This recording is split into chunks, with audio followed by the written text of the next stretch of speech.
Please don't tell me. Oh, I've been. But let's continue.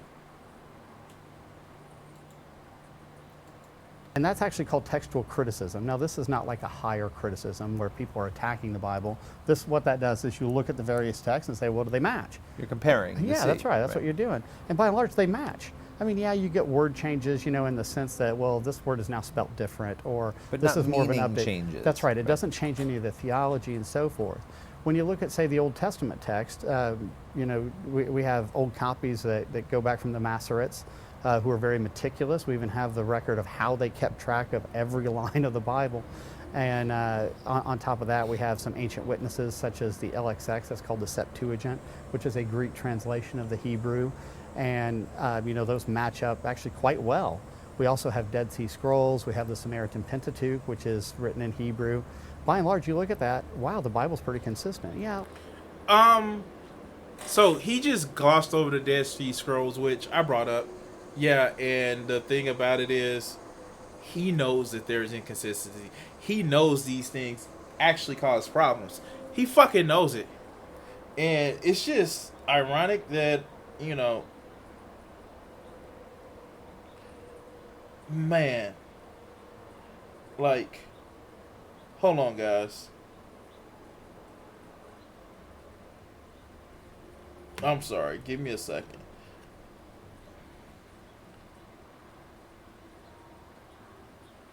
But he knows it. He fucking knows it. You can tell this smarmy ass like, oh yeah, no, let's stroll through that really quickly.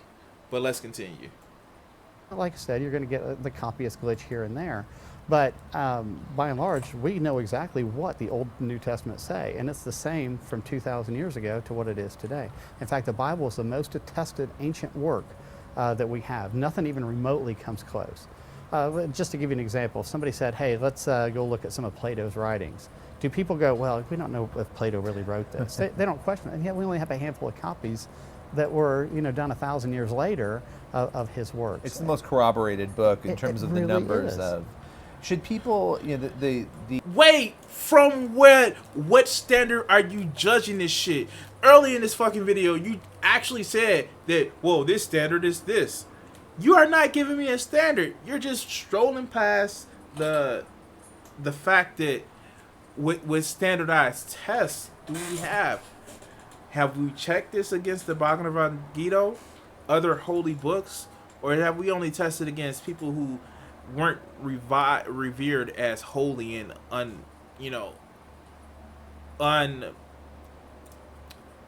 unworshipped? I don't know what's the best word to say it, but let's continue. the critique that it took decades to write the books, after Jesus, is that a concern? Well, actually, the apostles were directly involved in these. We have letters. For example, Paul signs off on some of these. Right. So Paul was definitely alive. So just because that's after, say, the resurrection of Jesus, after he ascended, it's not a big deal. The apostles are still around. The apostles were told that things were going to be brought back to their remembrance. So we expected new scriptures. So of course, they're the ones who are either involved in writing or imposing these New Testament scriptures on the church. And the apostles, who are essentially speaking for God at that time, you had the prophets and the apostles, and there were New Testament prophets. But, at that particular time, they knew what the scripture was. So, oh God. All right, so let's just address it. You fucking idiot, dude. How the hell you actually sit back and say, one, Paul, his apostleship was actually contested. Like, for real. Let's be honest. Let's be honest with this shit. His apostleship was actually contested because the nature of his apostleship, of actually meeting Jesus in the flesh and things of that nature. And Paul was actually one of those people who said that Jesus came and went without actually people knowing about him. You can almost say that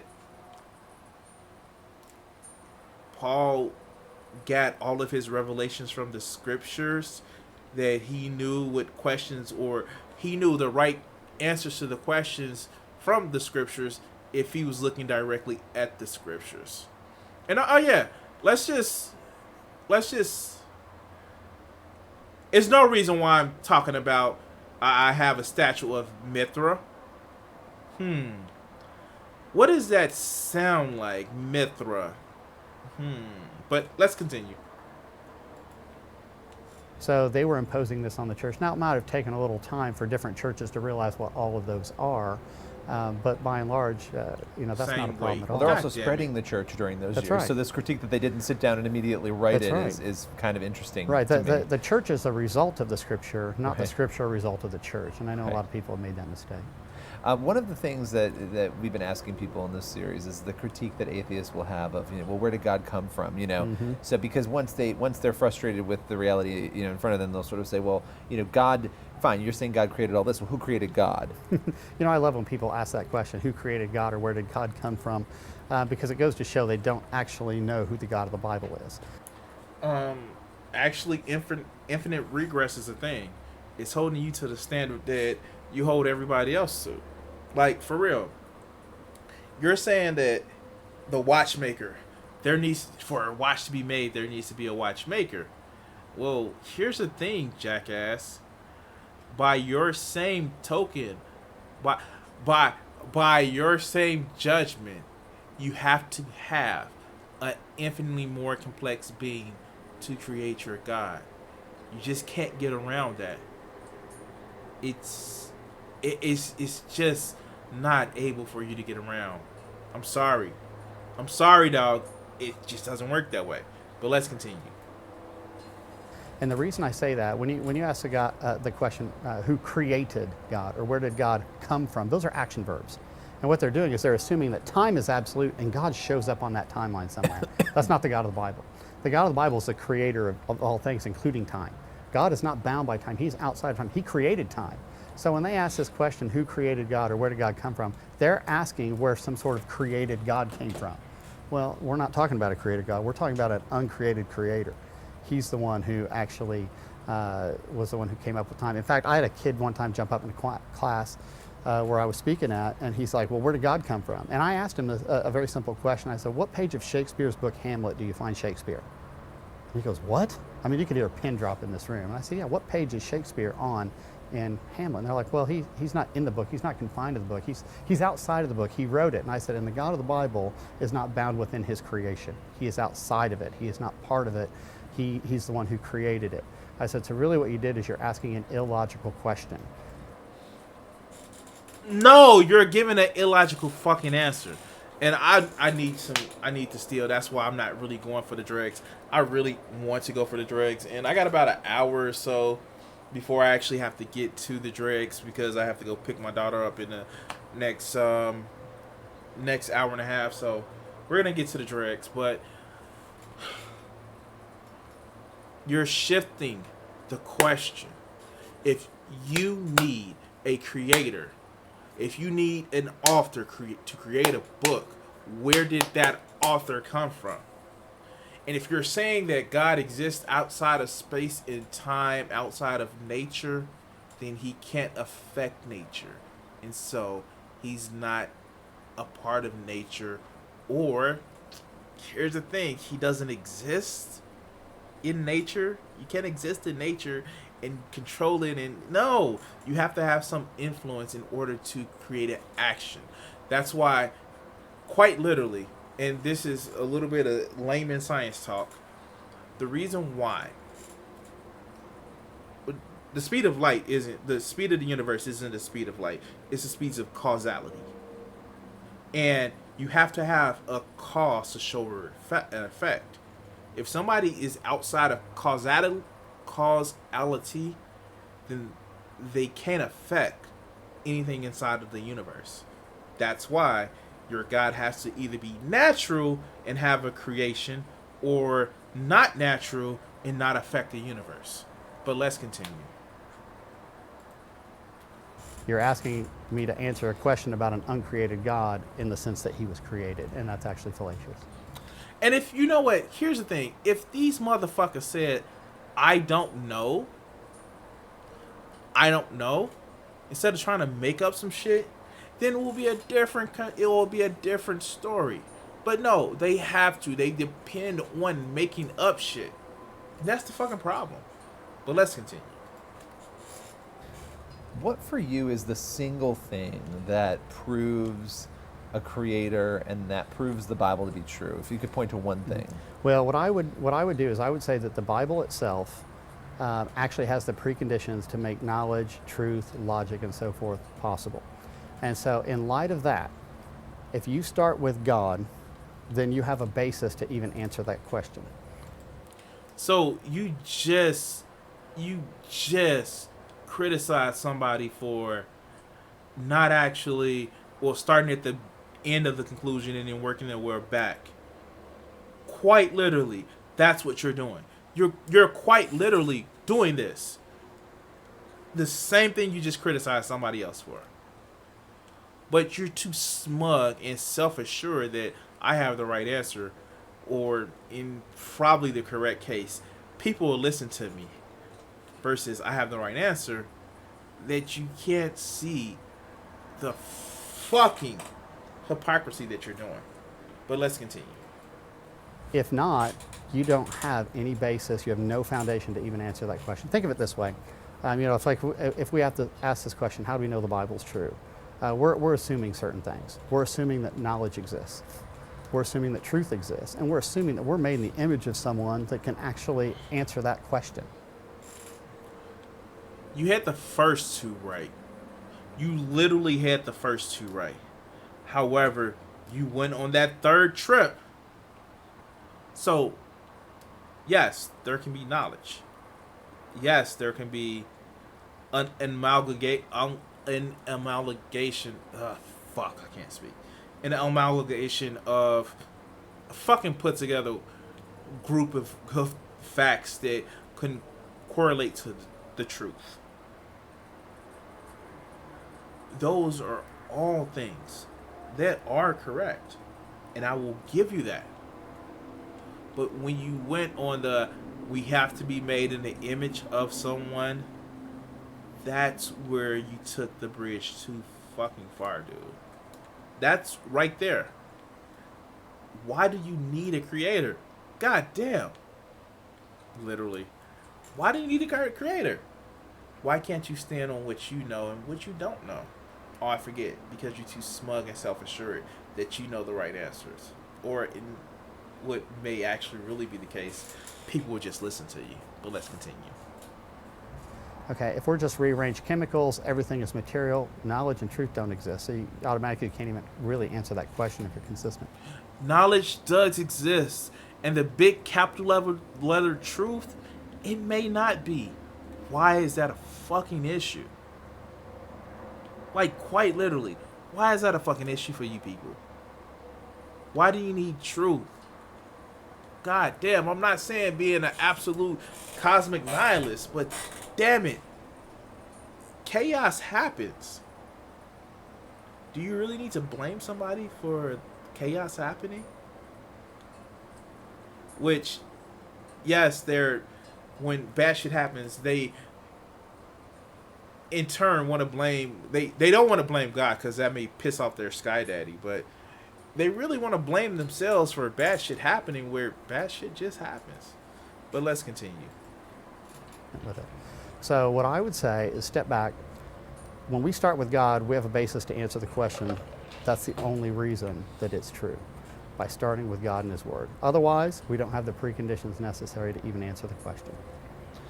Now, when we get around the issue of the contradictions, because that's one place they'll go, they'll also start pointing to very specific scriptures that they find objectionable or issues that they think the Bible condones. And many times context is lost in these discussions.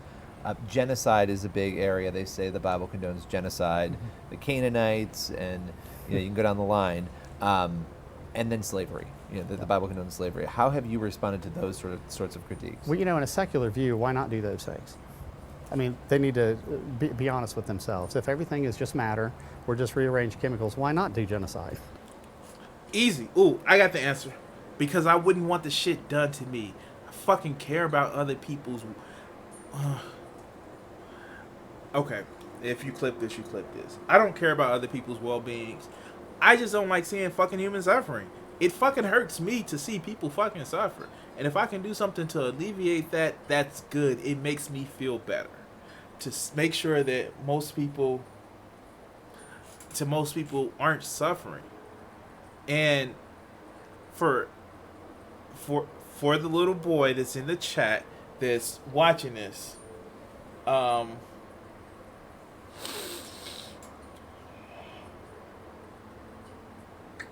Jill, you great and wonderful person. I will say this. Jeffrey Dahmer, he was mentally ill. He was a sick person. Those things happen. Okay, Pumpkin? Okay, Pumpkin. So we won't talk about all the people that did stuff in the name of God. Like Charlemagne. Ooh, I got one. Yeah, there was this guy named Adolfo. You may know him by the name Adolf. He was doing things in the name of God. But let's continue.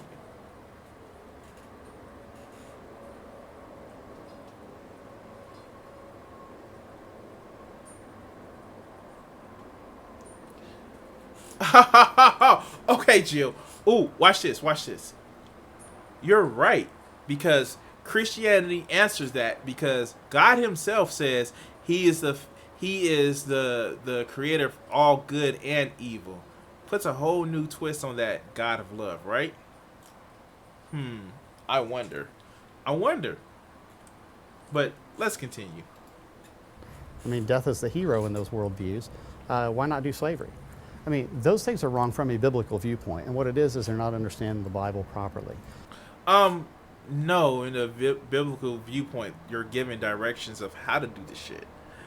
And you're quite literally told that as long as the slave gets up after 3 days, after you beat him severely, then it's okay. If he dies on the 4th day, you're clear and free. It's okay to, take servants. We're going to use servants. We're going to take servants from conquered tribes and... Ooh. Did you know that Solomon sacrificed a lot of underage, non-touch girls to God and He was okay with it? Let's continue. Intelligent doesn't not necessarily mean that they're not mentally ill, Jill. You should know that. Oh, I'm sorry, I said intelligent. Let's continue. The punishment for sin is death. See, God is a God of life. If people want to oppose God and they want to say, hey, God, I want to have a life without you, what they're saying is they want death. And that's really what happens. When we, as human beings, sinned against God, going all the way back to Adam, and we continue to sin, really what we're saying is we want a life without God. Now, God stepped into history to save us from that, where He took that punishment upon Himself. But let's just look at some of those specific instances. The flood is a great example of that. Yeah, let's hear this one. The all-powerful God of the universe couldn't find a way of saving people other than just, hey, big water. But let's continue. Here we are sitting right outside by where the ark is. We're at the ark encounter. The flood's a great example. The people before the flood were being judged for their sin. They were violent. They were killing. Every thought was evil all the time. There's probably rampant child sacrifice, rape, all sorts of terrible things were going on. All right, so Jill has actually pulled a Trump. Wrong. The fuck out of here, dude. Like, really? You're gonna go full Trump? Wrong. Okay. So, your God isn't as powerful as, or is intelligent to come up with a plan like a lonely human who just like kill all the guilty people, leave all the children and babies and animals that haven't sinned. Like, for real? I'm just a fallible human and you're motherfucking worldview. How about this? Create it where sin is quarantined to the person who commits it. That makes sense. Or not put a tree where somebody can actually do the sin in the same area. What? No.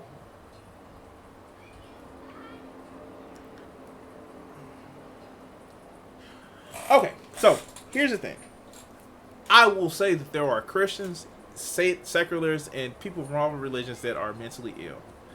No, what the problem is that people who cling to a religion are scared because, you know, humans scared of death. And some people, you know, have, how do I put it? Some people don't like to think about their own demise. So they don't.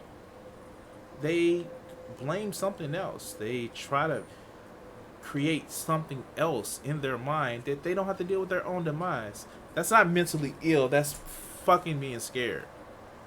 And you know what? We all are all fearful of something else. And Jill, I went to your channel last time, dog. I don't know if I'm gonna go to your channel again anytime today. I'm not even gonna turn it down. Not today, but I will go to your channel again in sense of, how do I put it? I will actually go to your channel again. It's fun destroying you on your own channel. So, other than that, let's finish the video. God was very patient with them. He gave them a countdown to repent, and they didn't do it. But you know what? 8 people were saved from that flood. So the Lord did send a means of salvation. All he had to do was go through the door of the ark to be saved. What about, we'll say, with the Canaanites? You know, the Israelites were going to go in and judge the land of Canaan. They were doing horrible sin. A lot of that's listed in Leviticus chapter 18. You know, they were having sex with their parents. For example, they were sacrificing their children. They were doing all sorts of horrible things. And the Bible said, hey, you guys are going to be judged. And that's what the Lord did. He sent the Israelites in. But guess what? Rahab was saved out of that. So was her whole family. Here's the... Wait, what? How? Oh my God. Like, for real? For real, dog. What sins that the Israelites weren't doing also? Because some tells me, like, every fucking time that they quote God out of line, God stepped on their necks too. So they weren't the exactly model prisoners. And by the way, Jill, go ahead and review my videos. I don't care, dog. I'm just going to do a review of your review with my videos. Have fun with it. I can do this shit all day. I can do this all day. I don't give a fuck. So, you act as if I'm scared of you or something, man. But, alright, let's go. Let's keep going. Why? Because she repented, turned to God. Here's what we see consistently throughout the Old Testament, even in the New Testament. When people were being judged, there was a means of salvation from that. And what that relates to the gospel today. We're all going to stand before God and give an account for our sin. And all of us, by right, should be judged as guilty. So how is it that any of us are going to get saved? By the blood of Jesus. You see, the punishment from an infinite God is an infinite punishment. And by rights, that punishment's going to go on for eternity. That's what hell is. It goes on forever, the eternal wrath of God upon you. Satan's not in charge in hell. Satan is also a captive there. This is God's wrath upon sin, upon sinners specifically. So the only way we can be saved is by Jesus Christ stepping into history. Jesus Christ, the Son of God, who is infinite, he could take that punishment. So the infinite Son takes the infinite punishment from the infinite Father. That's enough to satisfy the wrath of God upon sin. And it's only by the blood of Jesus Christ that makes salvation possible through his death, burial, and resurrection. And when we receive Christ as Lord and Savior, what happens is his righteousness then is transmitted to us. It's imputed to us. That's the fancy term for it. When we stand before God, we're seen as spotless and pure because of the blood of Christ. He has encumbrance. Final question for you. Let me answer the one on slavery, too. We didn't get a chance to talk about that one. Go ahead. You know, slavery, a lot of people don't understand the issue of slavery in the Bible specifically. There's actually 2 forms that are discussed. There's the harsh slavery, like what happened to the Israelites when they were down in Egypt. Pharaoh took them over, even though it was all the Egyptians that were actually sold into slavery to Pharaoh under Joseph. they ended up becoming free, and Pharaoh took all the Israelites as their slaves. And that was a very harsh form of slavery. In fact, what I would say when it comes to the Americas, with a lot of the African slaves. Here's the thing. If your God was so all-knowing, all-powerful, set up this shit from the beginning, he would know, hey, sooner or later, slaves isn't a thing. And actually, fun fact, the fucking Code of Hammurabi actually treated slaves better. I know, weird thing, right? Real weird flex, bro. Well, let's continue. Slave trade, or in Europe with the African slave trade, a lot of that is a very harsh form of slavery. However, the Bible talked about a different form of slavery because the Bible actually allowed a form of slavery. And a lot of times people want to call it servitude. But what it was, if someone was lost to debt and they couldn't pay their debt, they could sell themselves into slavery. And when they would sell themselves into slavery, basically that richer person would cover their debt, give them a place to stay, give them an education so that when they came out they had a proper trade that they could be doing. They actually got paid a very small wage, and after 6 years they were to be released. It was actually a 7-year contract, but the 7th year they were allowed to go free at that stage so they could be a productive member of society. And what you're not going to actually say is how the slave masters actually used to trick and cajole people by, say, if you came in with no wife, he leaves with no wife, and also if you get them married off while they're in your debt and they don't want to leave their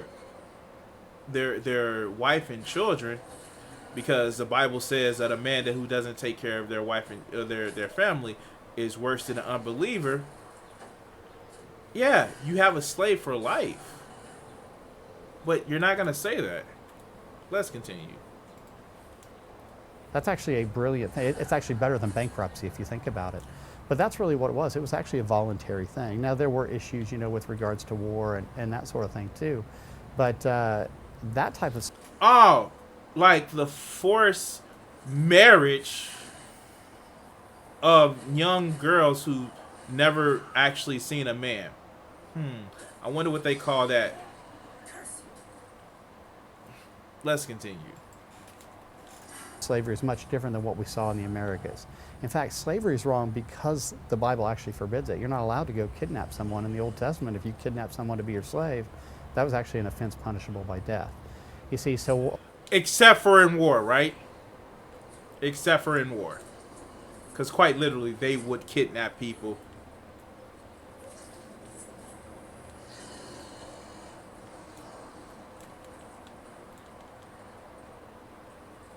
But let's continue.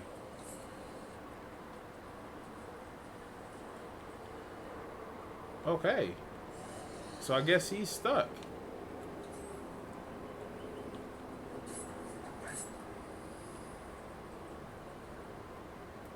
Did I get the alligator?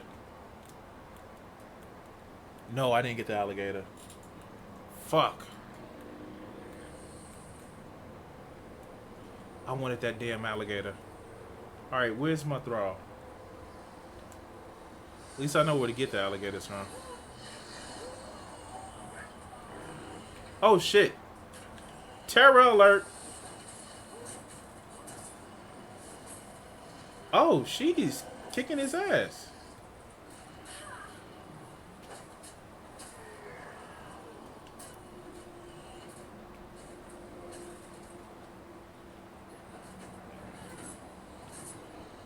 Oh shit, she kicked his ass.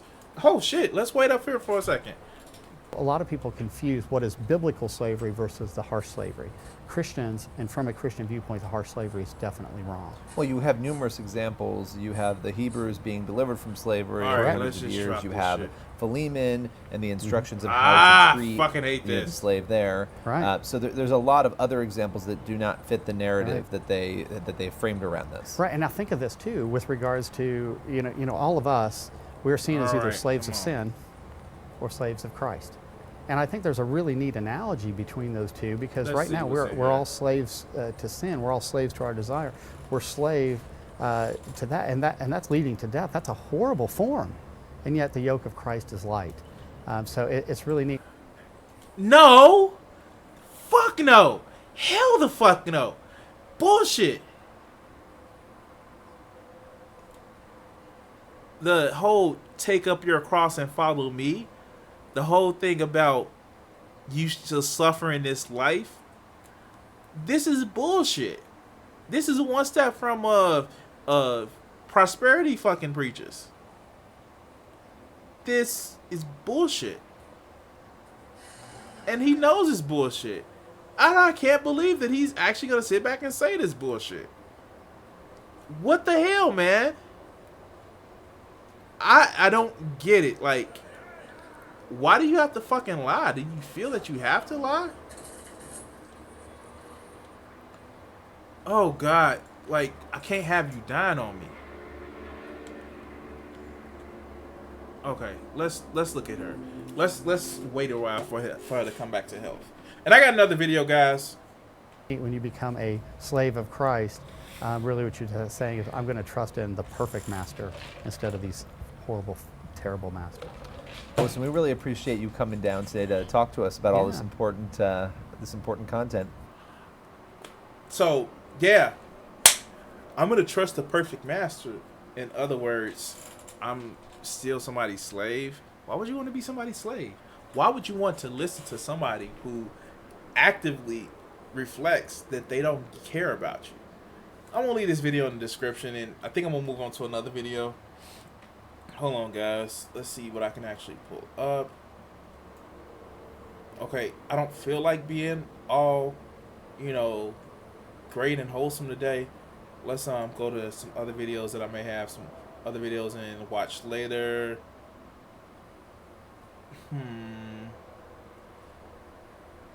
Oh, joy. Let's talk about this video. Reset.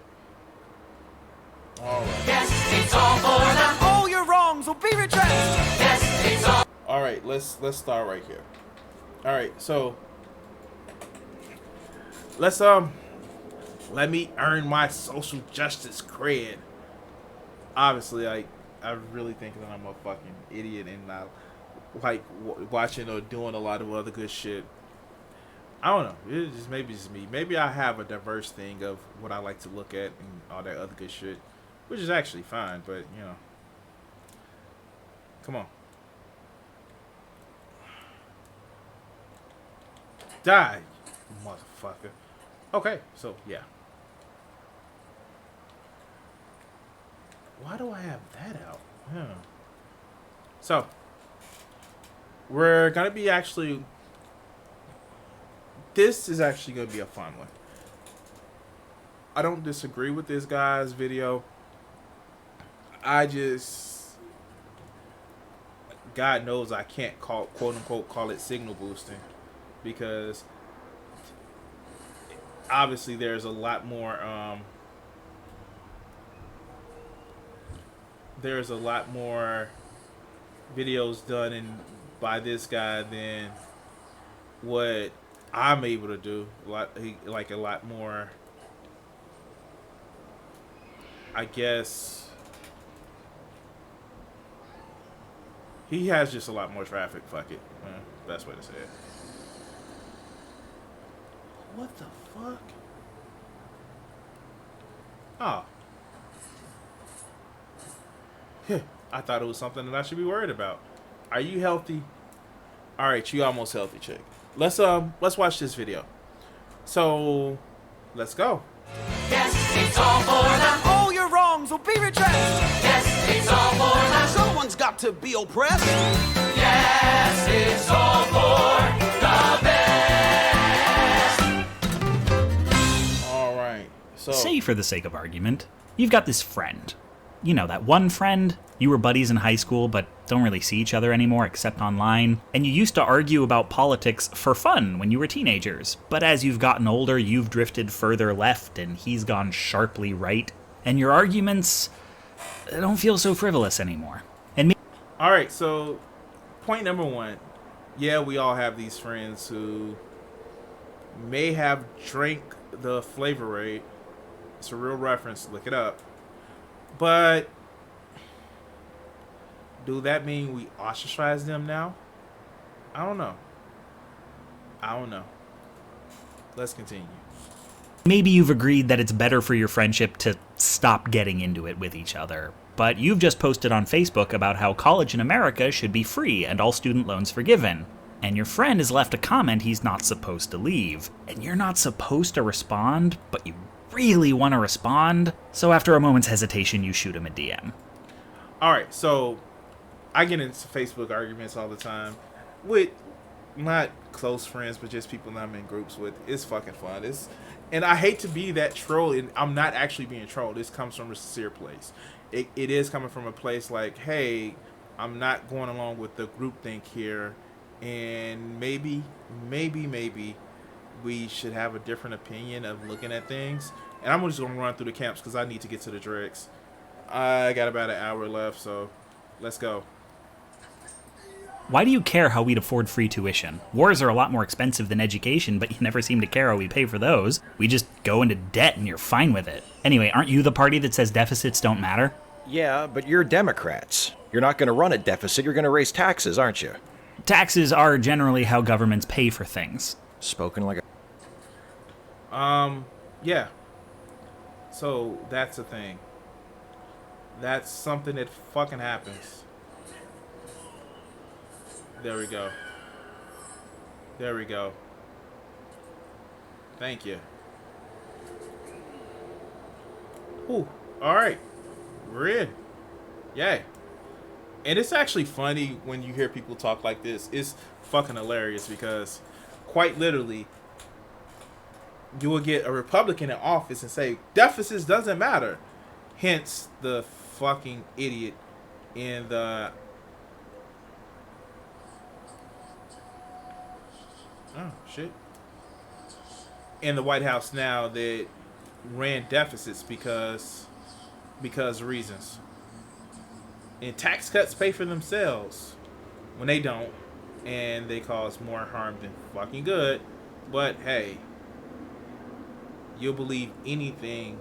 You'll find any reason to justify things when it's something you want. But let's continue. a proper socialist. No socialist would call that socialism. Only you, and only when we pay for things you don't like. But when we build roads or subsidize corn, well, then you just call it government. Those are things we can't pay for without governments. But we can pay for college ourselves. We've been doing it since forever. Well, I hate to tell you this, but it's not the 1950s anymore. Time was you didn't need a degree to get a good job. Now you do. And you could pay for college waiting tables, but now you can't. Nowadays, college is a necessity, and people can't afford it. Why do liberals make excuses for people? If you want to go to college and don't have the money, then you study and work hard and get a scholarship. You earn it, instead of complaining until somebody gives it to you. Do you think people... Okay, and so these are my retorts with these conversations. It's like, dude, come on, like, the fuck? You think people are just giving away money? The same shit that you actually complain about, people want the government to give away money. You think those same people, out of the kindness of their own heart, will just give people money? Without being fucking forced to. You know that's not the fucking case. But, come on. People aren't doing that? Do you think there's millions of unclaimed scholarships just lying around waiting for someone to apply for them? There is nowhere near enough financial aid to get everyone to college who needs to go. That's not my problem. They can crowdfund, or get a loan, or whatever, go on Oprah. So, this is the shit that kind of pisses me off. When you see these people, it's like, well, not my problem, fuck them. But fuck, a rising tide lifts all fucking boats. That's so fucking hard to actually believe. You should want people to do better because it makes sure that you gets better. Like, for real. It fucking helps you out too. But let's continue.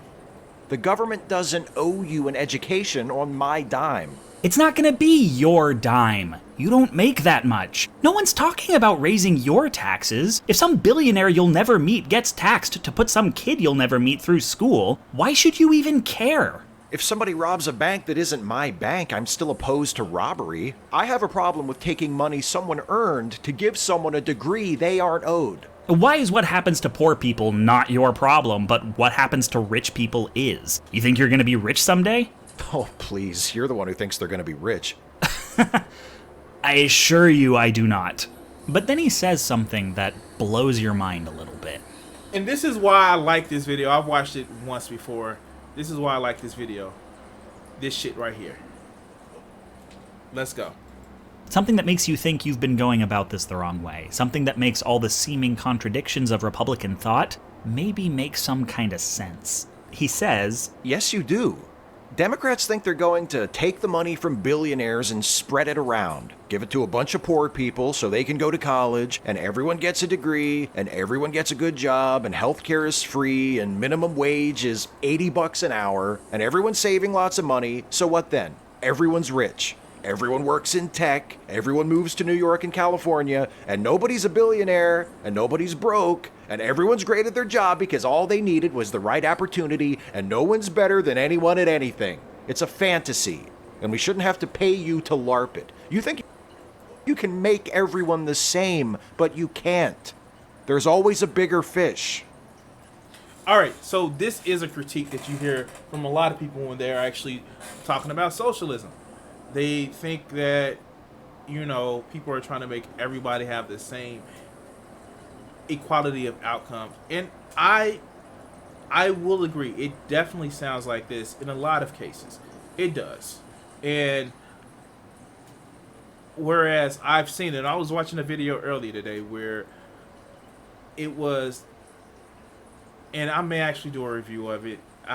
It was just my critique of it, and it's where you have two people who come from similar ideologies of how things should actually run, but you actually got somebody who says, no, capitalism system in my era is a fucking issue. It's always going to cause a problem, so we should just get rid of capitalism. That's fucking stupid, and you fucking know it. Because you can't just say, we're going to get rid of capitalism and we're going to be all puppies and rainbows for the next, whenever. And there will be no human greed. There will be no people that just have an issue where they need to compete or seem like they're better. We're not going to have this ever, because once we get rid of the bad influences now, there are not going to be any bad influence ever again. So this is a critique that you see with a lot of socialists, doctrine. It is. It's something that is there. But this is a motherfucking straw man to the 10th degree. All right. Where's this motherfucker at? Oh, she killed him. Yay. Oh, I forgot this is over here. Nothing I need. Alright, so let's get this last puzzle. You say, did you just quote the Phantom fucking Menace at me? And he says, I guess I did, lol. and that's as good a time as any to drop it. But the conversation sticks with you.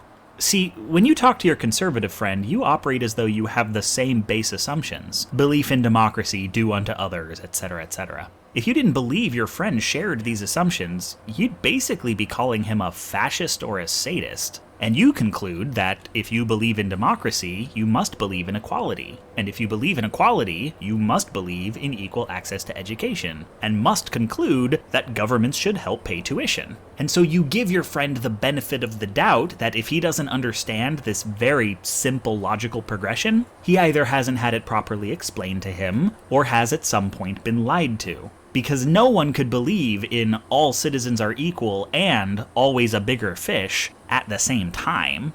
But by this thinking, you're treating most conservatives as people who want in their hearts to be liberals, but have so far failed. And maybe that's why they think liberals are condescending? What if he doesn't have the same base assumptions as you? All right, so this is actually a really cool point. This is one of the reasons why I actually like this video, because in the end it actually does say some, and I've said actually like 16,000 times, but it does say something that is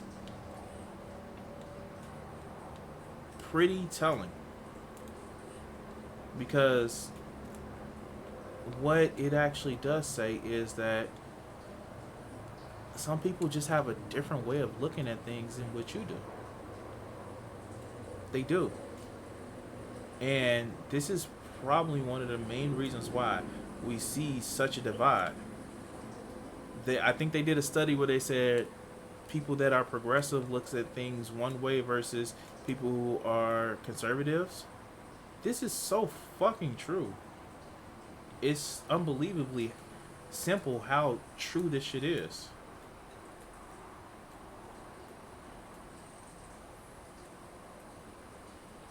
Market it just a little bit.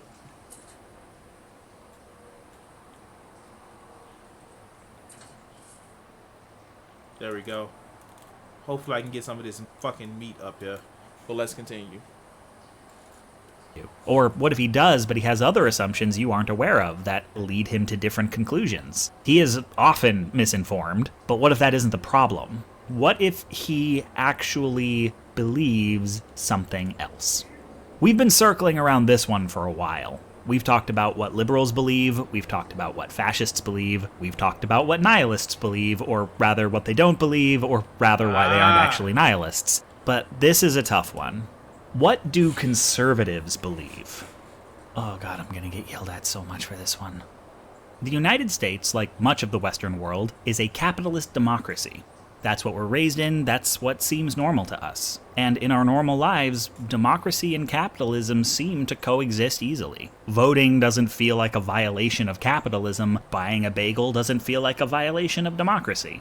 But sometimes they come into tension with one another. And speaking really broadly, when a choice between them has to be made, a liberal is someone who tends to think democratically, and a conservative is someone who tends to think like a capitalist. The operative word here is tend. Liberals are still capitalists, and conservatives still stand for democracy, and the preference for one or the other may be very slight.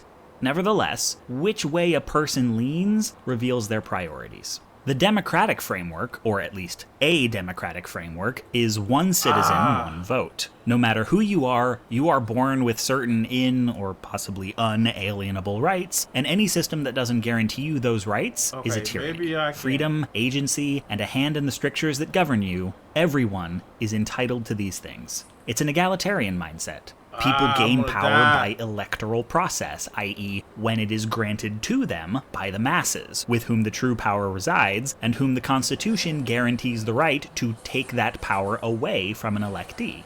Rather than powerful, the elected official is, in a sense, an employee with millions of bosses, all of whom have equal authority. Now, this is the idea of democracy, with the history of democracy being riddled with failures to live up to this ideal. But part of the project of liberalism has been about making the government more closely resemble its ideology. The capitalist framework, by contrast, is that of businesses and markets, where big fish eat the little ones. If two people start businesses in the same field and one makes more profit than the other, that person can make more investments, open more locations, undercut their competitors' prices. The more money you have, the more money you can make. So advantage compounds, where even small failures often mean getting muscled out of the field. Now, with some creativity, a novel cost-saving practice, or a new delivery method, the underdog can still thrive, and this is part of what conservatives like about the market, that it demands this creativity in a live ammo environment. But most will not beat the odds. That's how odds work. Since there will always be more failures than successes, the general trajectory of unregulated capitalism is money pooling into fewer and fewer hands. Things naturally sort themselves into a hierarchy with sharks at the top, a million minnows at the bottom. Since we live with both of these frameworks in our minds, and most of the things we do in our day-to-day lives can be justified by either one, we don't often notice the contradictions between them, and it's easy to imagine whichever one tends to be our default is everyone else's default as well. But issues like poverty, taxation, and education are areas where the contradictions matter, and we are sometimes shocked by how different the world looks to our conservative friends. In conservative thinking, this hierarchy is humanity's natural state. The American dream is here, anyone can make it. No matter who you are or what you start with, you can become a billionaire. But a necessary component of this is anyone can, but everyone can't. We're not all going to be billionaires. There's a finite amount of money in this country. For any one person to have so much more than they need, there must mathematically... Alright guys, I'm going to try this again later. I want to thank everybody who's watched. I need to come back because I'm fucking starving. And so, I will talk to you guys later. God damn me. Fucking starving.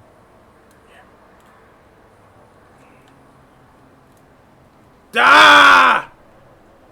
Peace, guys. Peace. Mathematically,